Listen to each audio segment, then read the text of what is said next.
Tapi yang masalah kita di sini, kita mengkaji. Besok mengkaji. Lusa mengkaji. Sampai kiamat mengkaji. Selama-lamanya. Kata Menteri, ini bukan cobaan. Ini betul-betulnya harga barang di Sabah ini naik. Kita antar barang ke Port Klang mahal. Betul. Dari Port Klang pergi KK. Pergi Port Klang pergi Kuching, Tan Sri. Murah. Tapi kalau harga barang yang produk kita di Sabah tu hantar ke Port Klang, Tan Sri, berganda. Bagaimana kita mau buat economic growth? How do we want to make economic growth di Sabah? Itu yang penting. Minta maaflah, sahabat saya Hafid ni memang saya ada berbincang soal persatuan perkapalan di Malaysia. Kepentingan mereka memang kami paham. Tapi kenapa kerajaan tidak sendiri melihat perkara ini? Perkara yang kecil. Walaupun kita tahu, ya Tan Sri, port handling itu memang juga mahal di port dari Sabah itu memang mahal di Kuching. Dibandingkan dengan Sabah dan Kuching, Sabah punya lebih mahal Tan Sri, kita paham. Tapi adakah kerajaan ni berbincang dengan bukan sahaja di peringkat kementerian, peringkat pusat, tetapi kerajaan negeri juga. Yang penting rakyat yang merasai bagaimana kerajaan mengambil tindakan untuk kesejahteraan rakyat.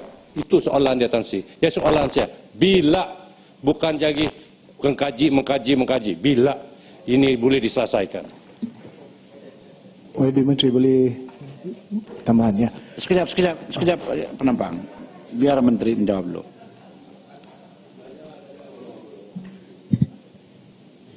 Yang berhormat Tan Sri yang dipertua, kerajaan telah mengambil tindakan yang substansial dengan izin.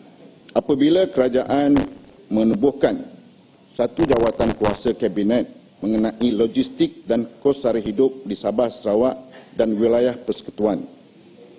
Ianya ditubuhkan pada bulan Mei 2012, baru tahun lepas. Dan mesyuarat pertama pun telah dilaksanakan pada 14 Jun 2012.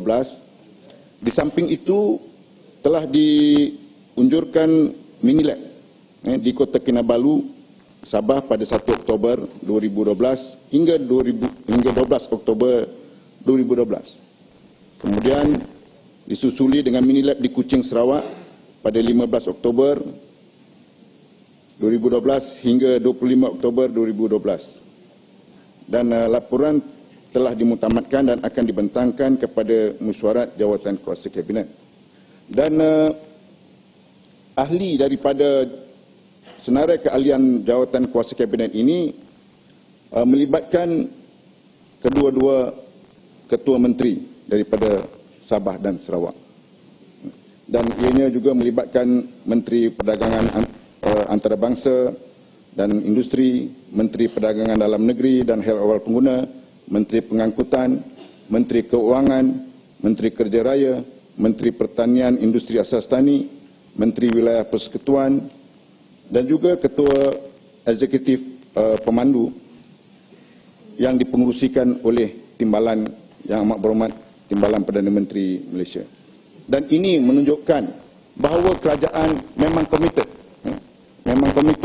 mengenai kos sara hidup ini, dan buktinya kerajaan telah melaksanakan beberapa tindakan dalam menyeragamkan harga-harga barangan di Sabah.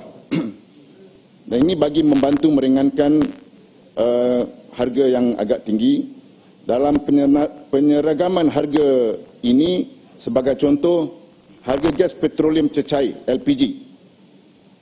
Dan untuk kawasan luar bandar, contohnya di Pulau Bangi di Sabah, sebelum ini penduduk terpaksa membayar